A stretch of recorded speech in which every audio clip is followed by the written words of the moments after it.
Come on, everybody. Here we go! Off to Neverland! Hey, what's up, guys? So I am finally doing a video that I said I was gonna do way back when, and I said I was gonna do it in March when my family came down and visited me on my program.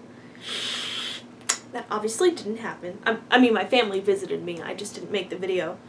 And I was gonna show you guys how to make some of my signature Lissy wire mouse ears. So I just didn't tell my mom all of the supplies to bring down, so I couldn't do it because I didn't have anything for months and months. So now, finally, I have the chance to show you guys how I did these. Again, it's not again because I didn't even say anything. I'm not even going to retape this, reshoot this, re-record this. We're just going to roll with this. Anyway, there are tons and tons and tons of mouse ear DIYs out there, but none of them are wired at all. These are, I think, very original. And when I was in the parks, a lot of people said they were super original too, and they've never seen anything like them until like about halfway through my program. You started seeing more and more wire, not DIY ears, just wired ears that, you know, Disney themselves is putting out, but I digress. Anyway, these are the only wired DIY mouse ears tutorials. Anyway, here's how I did it.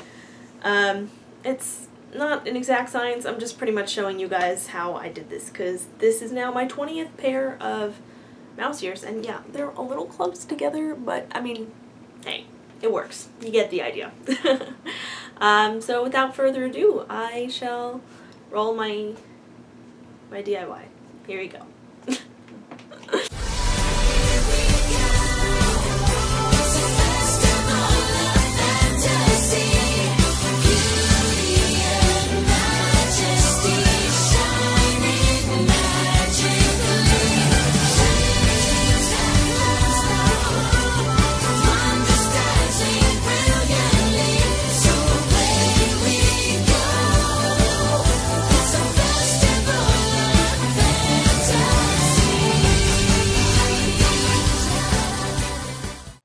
Okay, for these ears you're going to need a headband, an ears template, some E6000 because trust me, hot glue does not work too well with bonding metal and plastic, some wire.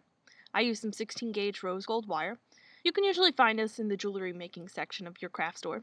Some wire cutters, some paint that matches your wire, or not, whatever floats your boat, a paintbrush, something to hang your headband on while it dries so it can dry evenly, some pearls, or rhinestones, again, whatever you prefer, some old newspaper, and the next two are optional.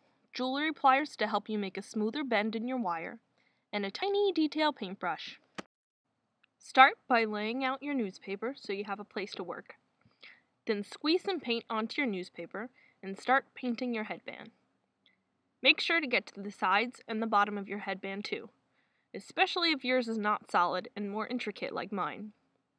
Paint all the way around your headband, and leave the very tip of your headband unpainted, so you can A, hold on to something while you're painting, and B, have an edge to hang your headband off of while it dries. Next, let it dry for about 15 to 20 minutes, and then take it off the drying contraption you whipped together, and give the headband a second coat. This time, painting in the opposite direction, so your unpainted edge from before can get painted. Then I went in with my tiny little detail paintbrush to get all of the spots that my big paintbrush kind of missed. But again, you know, this step is optional, especially if your headband isn't as intricate and doesn't have as many holes and twists as mine does. When that's done, let the paint dry overnight. The next morning, take some of your wire and bend it around your ear template. I'm just using some glow-at-the-show ears, or made with magic as they call them now. But I'm sure you can find some actual paper templates online. You know, if you don't have any from the parks, which I'm sure you do if you're watching this video. Anyway, bend the wire around your template and make sure you have some bits at the bottom so you can use those to attach to the headband later.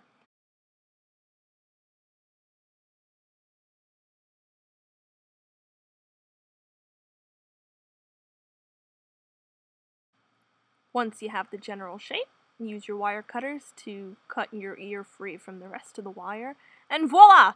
You have an ear.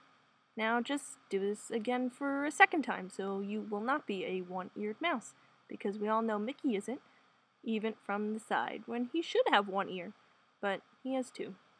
But I digress. Okay, here's where this can go a little differently if you have another kind of headband. For me, I took the ends of the ears, and I stuck them through the holes in my headband, and I kind of bent the wire on the bottom into the shape of the headband so it will fit around my head nicely. And then I just made sure, they looked right.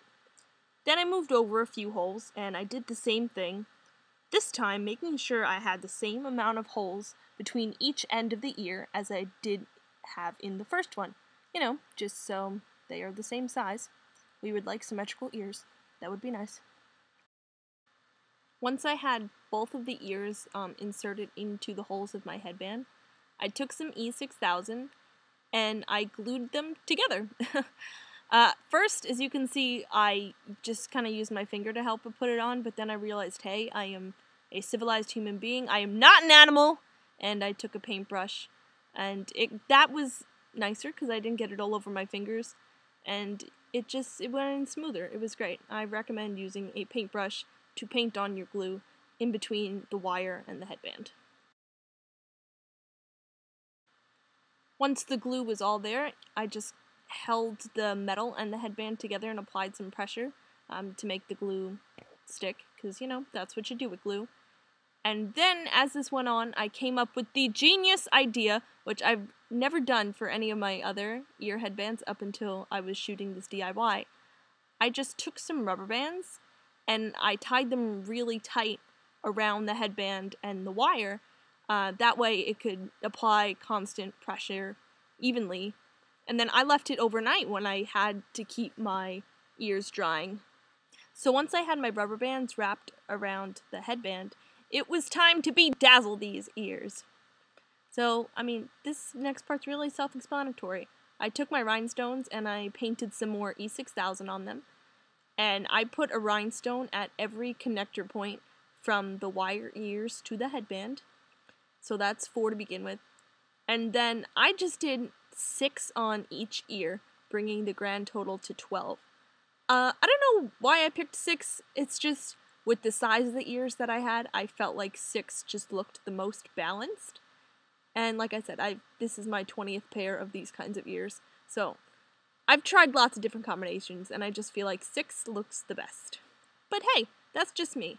Again, this is whatever you guys feel like, because they're obviously your ears.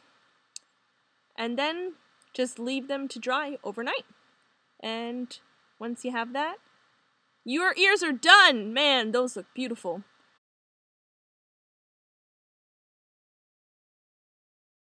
So that's it. I hope you guys enjoyed watching this, or learned something, or got inspired by anything.